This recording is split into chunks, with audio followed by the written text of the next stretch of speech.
জয় শ্রীরাম, ভারত মাতা কি জয়। তাহলে পশ্চিমবঙ্গে মোগল যুগের সূচনা হয়ে গেল। মোগল যুগের সূচনা কে করলেন? হুমায়ুন, যে নিজেকে বাবরের পুত্র বলে দাবি করে। হুমায়ুন কয়েক মাস আগে কি বলেছিল? হিন্দুদের কেটে কেটে ভাগীরথী নদীতে ভাসিয়ে দেব। সে করল বাবরি মসজিদের উন্মোচন। বাবর কি করেছিল?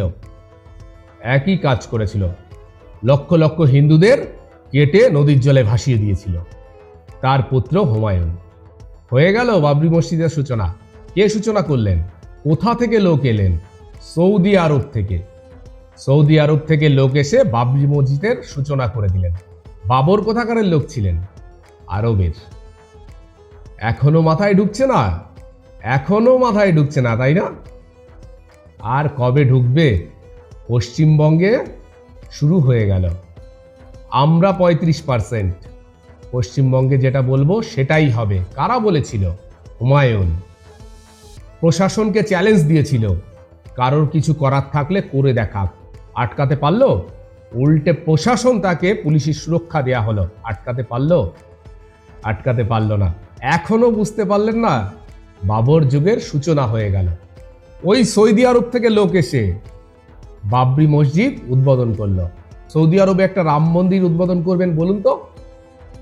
কিছুতেই পারবেন না। ভাবুন তো, যারা আপনাকে সম্প্রীতির বাণী শোনায় তারা বাবরি মসজিদকে আটকাতে পারলো? বিরোধিতা করেছে? বাবর কে ছিল? বাবর একজন ছিল লুটেরা। ভারতবর্ষে শাসন করতে এসেছিল, অকাত্যভাবে হিন্দুদের উপর অত্যাচার করেছিল। আপনি মনে করেন বাবরকে যারা সমর্থন করে তারা হিন্দুদের ভাই ভাবতে পারে? যারা সত্যি সত্যি বলে যে একই বৃন্তে দুটি কুসুম, তারা কখনোই বাবরকে সমর্থন করতে পারে না।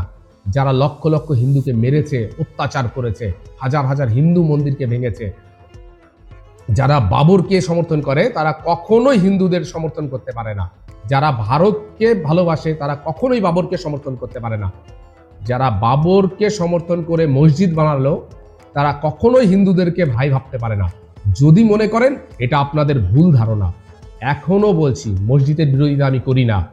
ভারতবর্ষ সবার দেশ, মন্দির হবে, মসজিদ হবে, গির্জা হবে। মসজিদের কোনো বিরোধিতা আমি করছি না। আমার বিরোধিতা বাবরের নামে। কারণ বাবর ভারতবর্ষ লুটতে এসেছিল, লক্ষ লক্ষ হিন্দুদের উপরে অত্যাচার করেছে এই বাবর। আর সেই বাবরের নামে মসজিদ হয়ে গেল। তৈরি থাকুন, তৈরি থাকুন। জানেন তো 1946 সালে সারা বিশ্বে মাত্র 6টা ইসলামিক দেশ ছিল। এখন সারা বিশ্বে ইসলামিক দেশ কটা? 58টা। একটাই প্রথা, যেখানে ওরা সংখ্যায় কম সেখানে ধর্ম নিরপেক্ষ রাষ্ট্র, আর যেখানে ওরা সংখ্যায় বেশি সেখানে ইসলামিক রাষ্ট্র। তাদের দেশ চাই। আজকে কি বললেন হুমায়ুন কবির? আজকে বললেন পশ্চিমবঙ্গে 90টা আসনে তারা সংখ্যাগরিষ্ঠতা আছে। খবর দেখে নিন, 90টি আসনেই তাদের মুসলিম প্রার্থী দিতে হবে। মুসলিম প্রার্থী 90টা জিতলে যেদিন 147টা পার হয়ে যাবে সেদিন বলবে পশ্চিমবঙ্গে আমাদের মুখ্যমন্ত্রী দিতে হবে। আর যেদিন আরো সংখ্যায় বেশি হয়ে যাবে তারা বলবে পশ্চিমবঙ্গকে আলাদা ইসলামিক রাষ্ট্রে পরিণত করতে হবে। যুগ যুগ ধরে এটাই চলে আসছে। ইতিহাস দেখুন, ইতিহাস দেখলে বুঝতে পারবেন। আর ঘুমানো নয়, নিজেদের অস্তিত্ব বাঁচাতে নিজেরা এক হন, রাজনীতি করুন, নিজেকে ধর্মকে বাঁচাতে রাজনীতি করুন। এতদিন ধর্মকে বেচে রাজনীতি করেছেন, এবার ধর্মকে বাঁচাতে রাজনীতি করুন।